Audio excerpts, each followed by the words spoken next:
नाशिकमध्ये अवघ्या 1 रुपयासाठी एकाची हत्या करण्यात आली। 10 रुपयाचं सिगरेट 11 रुपयाला विकण्यावरून हा सगळा वाद झाला।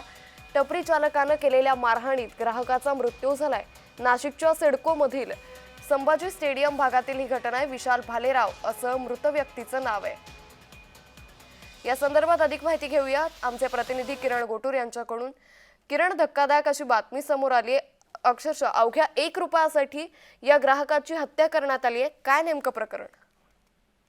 अंकिता, अतिशय धक्कादायक ही संपूर्ण घटना मानावी लागेल। नाशिकच्या सिडको परिसरामध्ये ही घटना घडलेली आहे।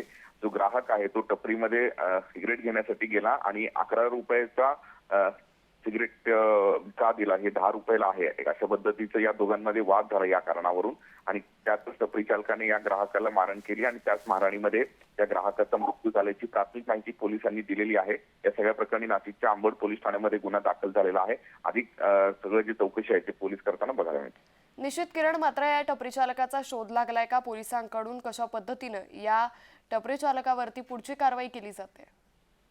कालच टपरी चालकाला पोलिसांनी ताब्यात घेतलेलं आहे आणि टपरी चालकाकडून या सगळ्या संदर्भाची अधिक माहिती घेताना आपल्याला बघायला मिळतं। फक्त सिगरेट वरूनच म्हणजे रेट वरूनच वाद झाला का आणखी काही कारण आहे, त्या सगळ्या संदर्भात पोलीस हे माहिती घेत आहेत। या सगळ्या प्रकरणी अंबड पोलीस ठाण्यामध्ये गुन्हा दाखल झालेला आहे आणि टपरी चालकाला सुद्धा कालच एकूणच घडल्यानंतर हे ताब्यात घेतल्याचं बघायला मिळत आहे। निश्चित, धन्यवाद किरण, आपण दिलेल्या या सविस्तर माहितीसाठी।